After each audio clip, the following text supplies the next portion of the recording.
ଆଜି ତମକୁ ମୁଁ କିଛି ପ୍ରହେଳିକା ବା ଠକଠମାଳି ଧନ୍ଦା ପଚାରିବି, ତମେ ତାର ଉତ୍ତର କହିବ। ପ୍ରଥମେ ମୁଁ ଯାହା କହିବି ତାକୁ ଭଲ ଭାବରେ ଶୁଣିବ, ଭଲ ଭାବରେ ଶୁଣିବ। ମୁଁ ଯେତେବେଳେ ପଚାରିବି ତାର ଉତ୍ତର ତମେ ଦେବ। ବୁଝିଲା? ଭଲ ଭାବରେ ଶୁଣ ମୁଁ କଣ କହୁଛି। ବିଦ୍ୟାଳୟରେ ଆମେ ତା ଅଣ୍ଡା ଖାଉ, ଭୋଜି ଭାତ ତାର ମାଂସ ଖାଉ। ସରଳ ପକ୍ଷୀ ସେ ନିରୀହ ଭାରି, ସରଳ ପକ୍ଷୀ ସେ ନିରୀହ ଭାରି। ନାମ କିସ ଏବେ କୁହ ତାହାରି, କୁହ ସେ ପକ୍ଷୀଟି କିଏ, କୁହ ସେ ପକ୍ଷୀଟି କିଏ? କୁକୁଡ଼ା। ତେବେ ଆଉ ଗୋଟିଏ ପ୍ରହେଳିକା ଶୁଣ, ଆଉ ଗୋଟିଏ ପ୍ରହେଳିକା ଶୁଣ। ସୁମଧୁର ସ୍ୱର କଳା ଶରୀର, ସୁମଧୁର ସ୍ୱର କଳା ଶରୀର। କାଉର ବସାରେ ଜନ୍ମ ତାର, କାଉର ବସାରେ ଜନ୍ମ ତାର। ବସନ୍ତ ଋତୁରେ ରାବଇ ସିଏ, ନାମ କିସ ତାର କହିବ କିଏ? କଣ ସେ ପକ୍ଷୀଟିର ନାମ କଣ? କୋଇଲି।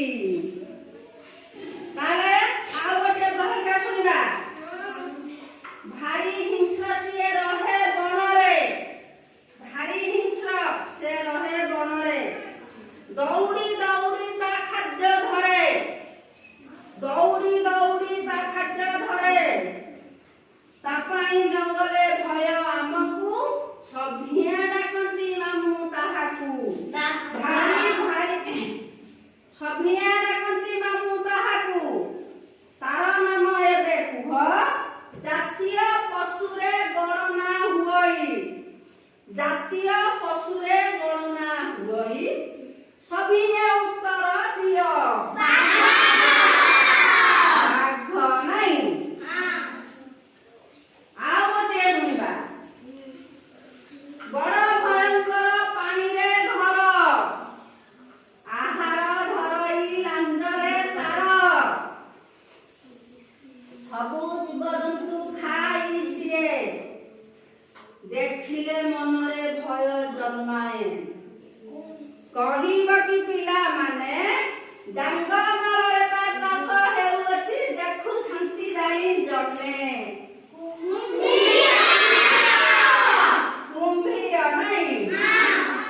ହଉ, ତାପରେ ଆଉ ଗୋଟିଏ ପ୍ରହେଳିକାକୁ ଯିବା। କଣ? ଘର ଜଗେ ସିଏ ଭାରି ବିଶ୍ୱାସୀ, ଘର ଜଗେ ସିଏ ଭାରି ବିଶ୍ୱାସୀ।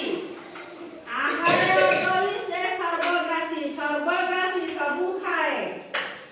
ଆହାରେ ଅଟଳି ସେ ସର୍ବଗ୍ରାସୀ। ଅଜଣା ଲୋକଙ୍କୁ ଭୟ ଦେଖାଏ, ଯୋଉ ଲୋକଙ୍କୁ ଜାଣିନଥାଏ ସେ ତାଙ୍କୁ ଭୟ ଦେଖାଏ। ଅଜଣା ଲୋକଙ୍କୁ ଭୟ ଦେଖାଏ। ନାମ କିସ ତାର କହିବ କିଏ? କୁକୁର ନାଇଁ।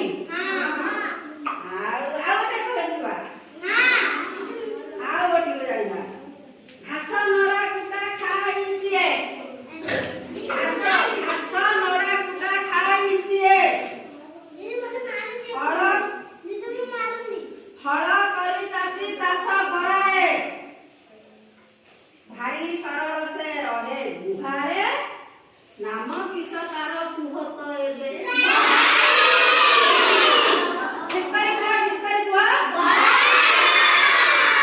ବଳଦ। ହଉ, ମୁଁ ଆଉ କିଛି ପ୍ରହେଳିକା ଲେଖି ଆଣିବି, ତାପରେ ପୁଣି ସେ ପ୍ରହେଳିକା ସବୁ ପଢିବା, ତମେ ମତେ କହିବ ତାର ଉତ୍ତର। ହଉ, ଠିକ ଅଛି।